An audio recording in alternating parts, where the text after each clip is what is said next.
नमस्कार.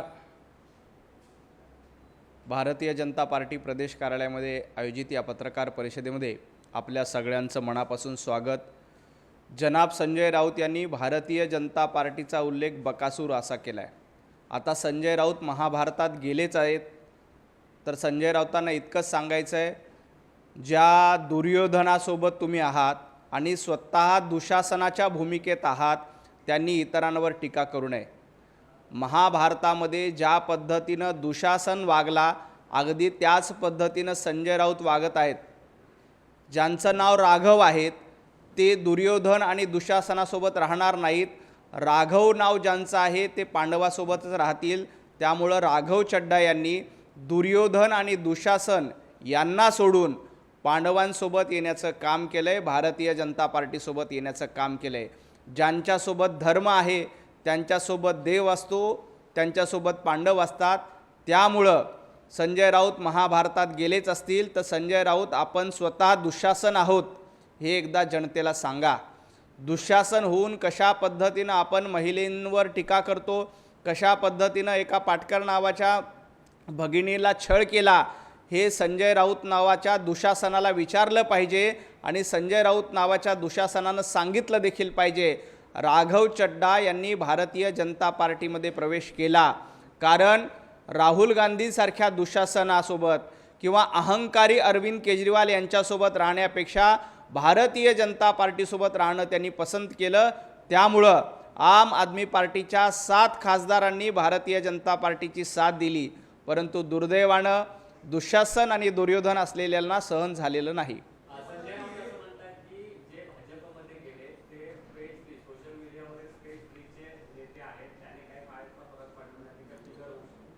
ज्यावेळेला राघव चड्डा आणि इतर 7 खासदार आम आदमी पार्टीसोबत होते, इंडिया अलायन्ससोबत होते, तेव्हा ते सेलिब्रिटी होते, तेव्हा ते जनमानसातले नेते होते, मास लीडर होते. आणि तेच लोक भारतीय जनता पार्टीसोबत आले की मग ते पेज 3चे आहेत, त्यांना जनतेमध्ये काही किंमत नाही, असं पाळपूत लावण्याची संजय राऊतांना सवय आहे. जेव्हा एकनाथजी शिंदे तुमच्यासोबत होते तेव्हा दिघे साहेबांचे विचार चालवायचे. एकनाथजी शिंदे यांनी मूळ विचार घेऊन आपली शिवसेना सुरू केली, आपली शिवसेना पुढे नेली. तेव्हा मात्र एकनाथजी शिंदे यांना काय काय शिव्या दिल्या हे महाराष्ट्रानं बघितलं आहे. त्यांना गद्दार उल्लेख केला, परंतु संजय राऊतांनी लक्षात घेतलं पाहिजे, हिंदुत्ववादाशी गद्दारी करणारे राऊत आहेत.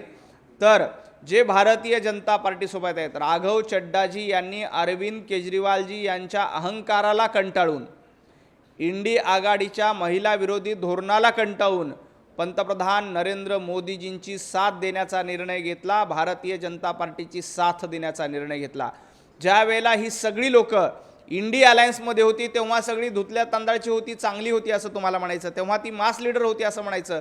आणि भारतीय जनता पार्टीसोबत आल्यानंतर लगेच त्यांच्यावर आरोप करायचे. संजय राऊत हे धंदे बंद करा.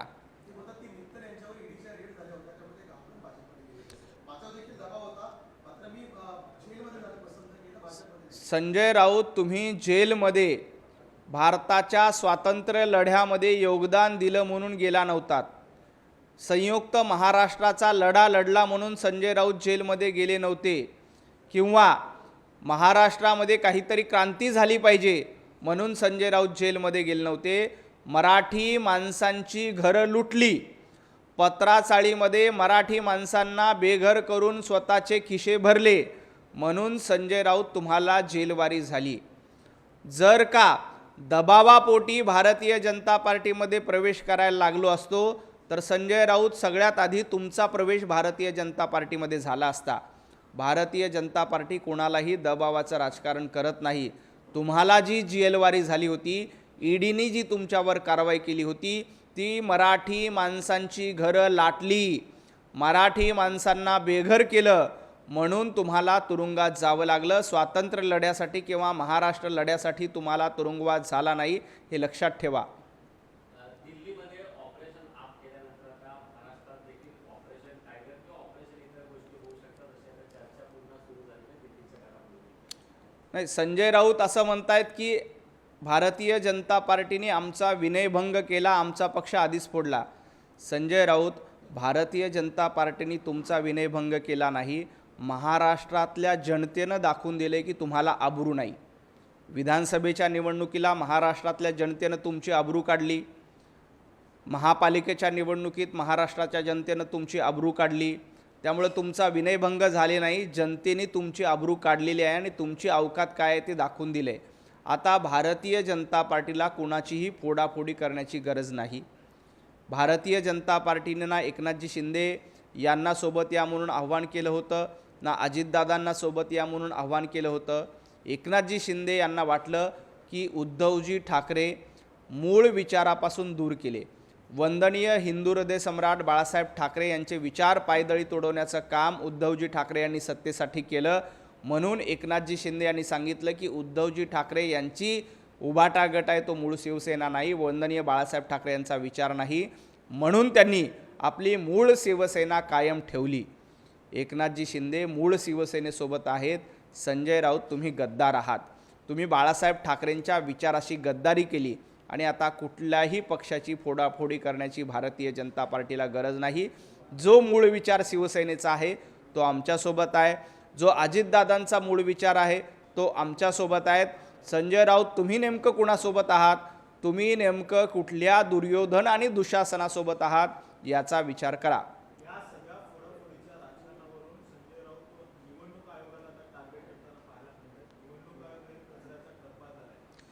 निवडणूक आयोग नेमका कुठला डब्बा आहे हे सांगण्याच्या भानगडीमध्ये संजय राऊतांनी पडू नये. संजय राऊत जनतेनं तुम्हाला डस्टबिन म्हणून वापरले. उद्धवजी ठाकरे तुम्हाला डस्टबिन म्हणून वापरतात, आदित्य ठाकरे तुम्हाला डस्टबिन म्हणून वापरतात, प्रियंका चतुर्वेदी तुम्हाला डस्टबिन म्हणून वापरतात. त्यामुळं आपला कचऱ्याचा डब्बा झाला आहे आणि अधूनमधून राहुल गांधी तुम्हाला डस्टबिन म्हणून वापरतात. त्याचा विचार करा. तुमच्या पक्षाची काय अवस्था झाली आहे. महाराष्ट्रामध्ये उबाटागट डब्बा झाला आहे. डब्बा आपल्याला माहिती आहे ना डब्बा म्हणजे काय असतो, तर तशा पद्धतीने कोणीही वापरतो आणि फेकून देतो. अशा पद्धतीची अवस्था संजय राऊत तुमची झाली आणि तुमच्या पक्षाची झाली आहे. त्यामुळं निवडणूक आयोगावर टीका करणं हे सोडून द्या. आपल्या पक्षाचा झालेला डब्बा आणि संजय राऊत तुमची स्वतःची झालेली डस्टबिन याचा विचार करा आणि मग इतरांबद्दल बोला.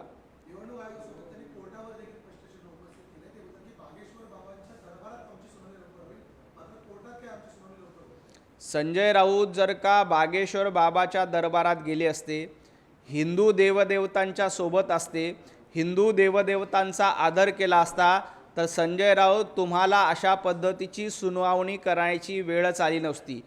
तुम्ही हिंदू देवदेवतांचे दरबार सोडून औरंगजेबाच्या कबरीवर माथा टेकणं जास्त पसंत केलं. त्यामुळं तुमच्या पक्षाची ही अवस्था झाली. तुम्ही जरा हिंदू देवदेवतांच्या दरबारामध्ये गेला असतात तर तुमच्यावर ही वेळ आलीच नसती. पण तुम्ही हिंदू देवदेवतांचा अपमान करायचं आणि औरंगजेबाच्या कबरीवर जाऊन माथा टेकायचा, औरंगजेबाचा फॅन क्लब चालवायचा, म्हणून तुमच्यावर ही वेळ आलेली आहे. म्हणून तुम्हाला कोर्टात जायची वेळ आली आहे. म्हणून तुमचा पक्ष वेगळा झाला आहे. म्हणून उभाटा गटाची अवस्था ही झाली हे लक्षात ठेवा. बागेश्वर बाबा असतील किंवा हिंदू देवदेवता असतील त्यांच्याबद्दल आम्हाला अभिमान आहे. परंतु दुर्दैवानं मतांसाठी संजय राऊत तुम्ही औरंगजेबाच्या कबरीसमोर माथा टेकत आहात. औरंगजेबाची पिल्लावळ पुढे चालवण्याचं काम करतायत. त्यामुळं तुम्हाला औरंगजेबाचा उदो करावा लागतोय. तुम्हाला बागेश्वर बाबाबद्दल वाईट वाटणार, तुम्हाला हिंदू देवदेवतांबद्दल वाईट वाटणार, कारण तुमचा माथा औरंगजेबाच्या कबरीसमोर टेकलेला आहे.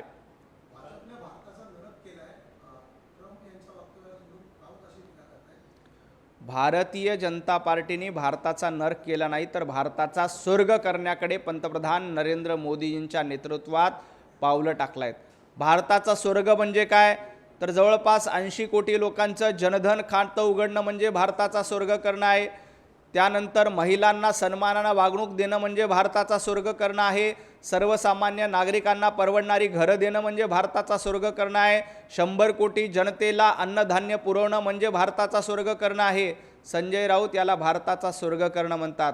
आणि महाराष्ट्राचा नरक कोणी केला होता, सर्वसामान्य अधिकाऱ्यांनी एक कार्टून फॉरवर्ड केलं म्हणून त्याचा डोळा फोडणं याला नरक करणं म्हणतात. पत्रकारांनी विरोधात बातमी केली म्हणून त्याला अटक करणं याला नरक म्हणतात. वाझे काय लादेन आहे का म्हणणं याला महाराष्ट्राचा नरक करणं म्हणतात. खिचडीमध्ये घोटाळा करणं याला महाराष्ट्राचा नरक म्हणतात.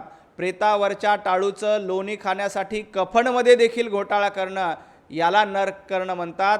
उद्धवजी ठाकरे यांची 2.5 वर्षाची कारकिर्दी ही नरकासारखी होती, तर पंतप्रधान नरेंद्र मोदीजींची 11 वर्षाची कारकीर्द आणि देवेंद्रजी फडणवीस यांची 11 वर्षाची कारकीर्द ही महाराष्ट्राचा आणि देशाचा स्वर्ग करणारी कारकीर्द आहे. हे संजय राऊतांनी ध्यानात ठेवावं. भाजपसाठी प्रत्येक निवडणूक महत्त्वाची असते. मग ग्रामपंचायतीपासून ती लोकसभेपर्यंत असा देखील एक महत्त्वपूर्ण निवडणूक आहे ती म्हणजे महाराष्ट्र वैद्यकीय परिषद, जी त्या काळात देखील आता भाजपनं कंबर कसलेली आहे. महाराष्ट्र वैद्यकीय परिषद यांची निवडणूक आणि भारतीय जनता पार्टीचा काहीही संबंध नाही. भारतीय जनता पार्टीच्या प्रदेशाध्यक्षांनी या निवडणुकीत कुणाला पाठिंबा दिला का? मुख्यमंत्री देवेंद्रजी फडणवीस यांनी या निवडणुकीत कुणाचा प्रचार केला का?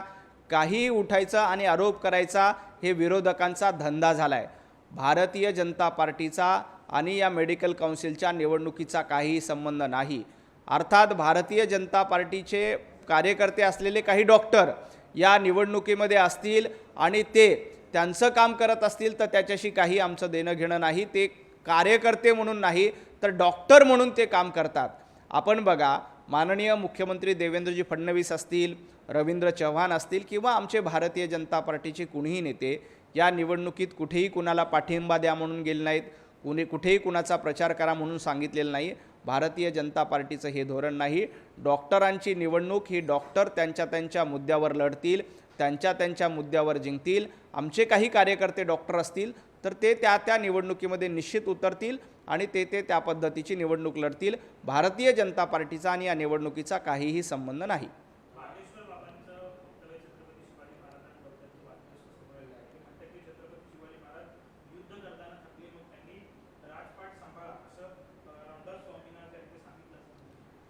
छत्रपती शिवाजी महाराज हे हिंदुस्थानचे आराध्य दैवत आहेत. अशा पद्धतीची वक्तव्य किंवा छत्रपती शिवाजी महाराजांचा अपमान होईल अशी वक्तव्य कुणीही करू नयेत. विधान केलेलं आहे. ते म्हणतात की 4 मुलं जन्माला घाला, त्यातील एक RSS संघाला द्या, असं ते म्हणतात. मी हे विधान ऐकलेलं नाही.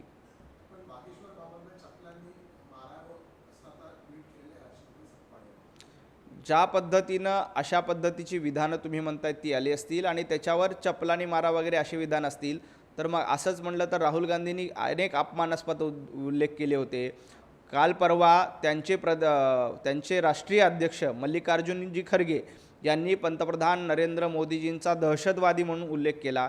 त्याच्यानंतर आम्ही त्यांना चपलानी मारा असं म्हणू शकलो असतो, परंतु अशा पद्धतीची वक्तव्य कोणी करू नये आणि ती वक्तव्य आल्यानंतर कोणाला कशाने मारा अशीही विधानं कोणी करू नयेत.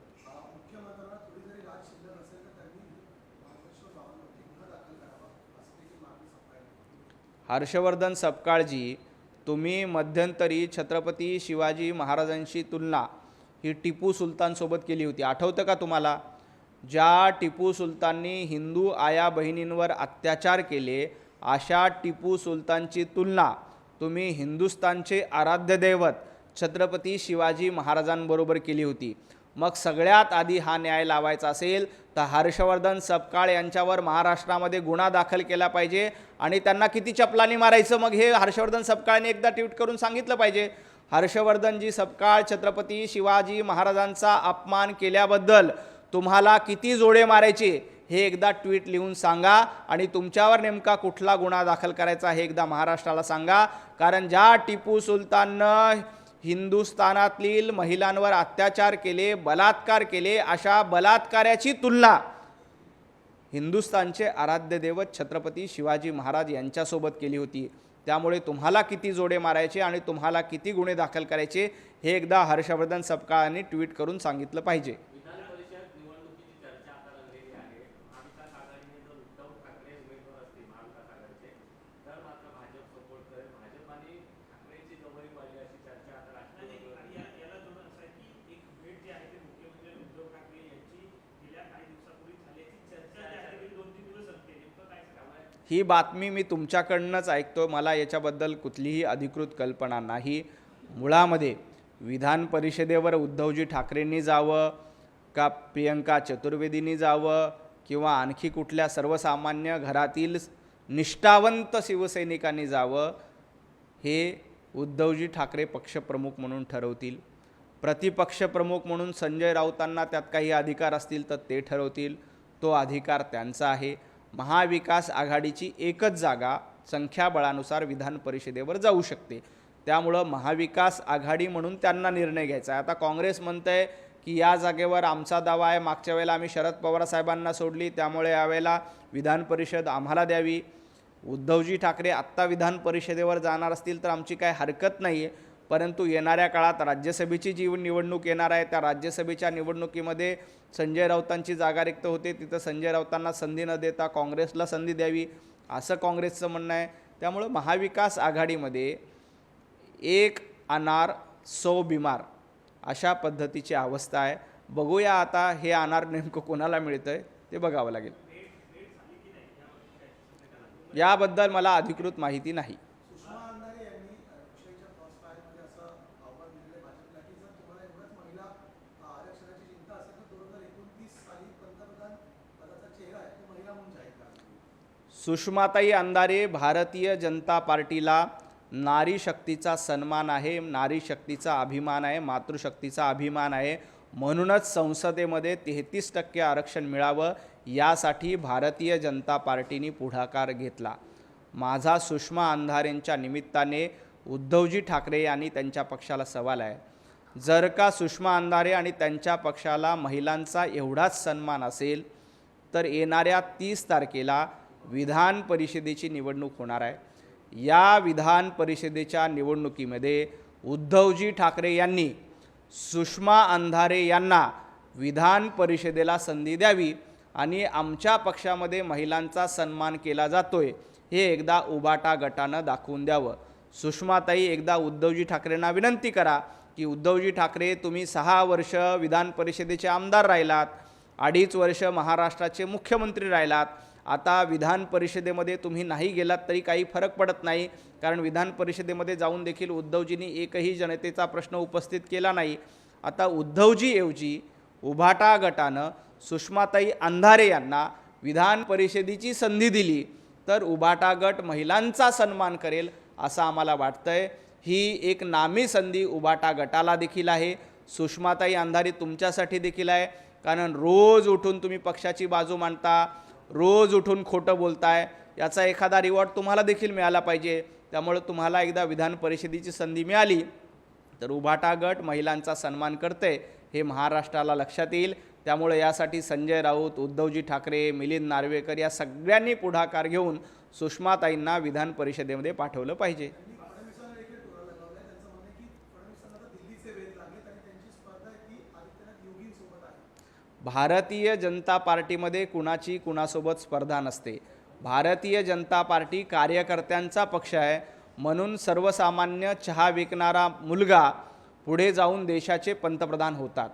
सर्वसामान्य बूथप्रमुख असलेले देवेंद्रजी फडणवीस नगरसेवक, महापौर, आमदार, महाराष्ट्राचे मुख्यमंत्री होतात. भारतीय जनता पार्टीमध्ये एकाच घराण्यात जन्माला आलं पाहिजे अशी अट नसते. म्हणजे उद्धवजी ठाकरे मुख्यमंत्री, आदित्य ठाकरे कॅबिनेट मंत्री, नंतर अजून पुढची पिढी येणारी पक्षप्रमुख, हे भारतीय जनता पार्टीचं धोरण नाही. हा कार्यकर्त्यांचा पक्ष आहे. इथं एकमेकांसोबत स्पर्धा नसते.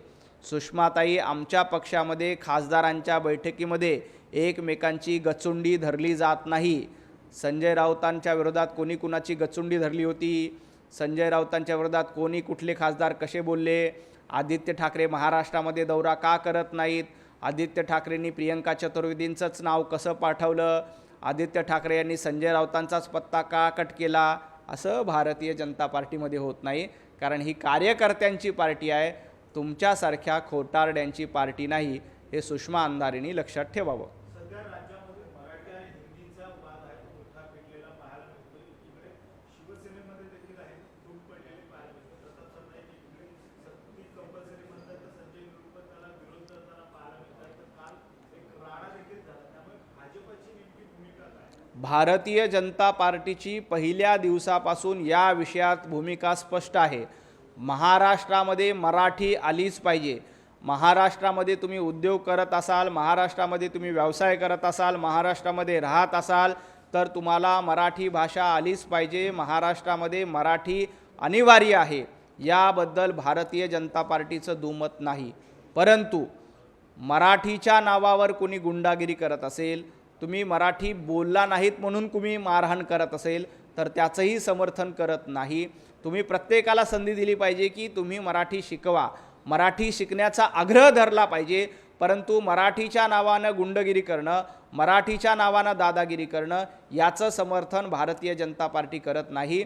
मराठीचा आम्हाला अभिमान आहे, मराठीचा आग्रह आम्ही वेळोवेळी धरू, परंतु त्यासाठी कुणाच्या कानाखाली आवाज काढण्याचा प्रकार महाराष्ट्रामध्ये सहन केला जाणार नाही आणि तो कुणीही करू नये. मराठीचा अभिमान आहे, मराठीचा आग्रह आहे, तो आम्ही वेळोवेळी करत राहू. आपचे खासदार फुटीवरती अण्णा हजारे म्हणतात की देशामध्ये पक्ष टिकवण्यासाठी कायदा जो आहे तो करणं आता गरजेचं आहे, कारण मोठे पक्ष छोट्या पक्षांना संपवण्याचा प्रयत्न. अण्णा हजारे ज्येष्ठ समाजसेवक आहेत. अण्णा हजारे यांचा महाराष्ट्राच्या एकूण महाराष्ट्राच्या राजकारणामध्ये असेल किंवा महाराष्ट्राच्या देशाच्या सांस्कृतिक वैभवामध्ये अण्णा हजारेजींचं योगदान मोठं आहे. त्यांच्या विरोधामध्ये मी कुठलंही वक्तव्य करणार नाही, परंतु एक नम्र विनंती करतो की भारतीय जनता पार्टी कुठलाही पक्ष फोडाफोडीचं राजकारण करत नाही. आम आदमी पार्टीला त्यांचे खासदार सांभाळता आले नाही. अरविंद केजरीवालजी यांच्या अहंकाराला कंटाळून, म्हणजे कुमार विश्वास यांच्यापासून ही परंपरा सुरू होते की त्यांनी पक्ष सोडला, त्यानंतर राघव चड्डापर्यंत अनेकांनी पक्ष सोडला. ज्यांचे पक्ष सोडून खासदार जातात त्यांनी आत्मचिंतन करावं, एवढंच मला या निमित्ताने सांगायचं आहे. एबीपी माझा, उघडा डोळे बघा नीट.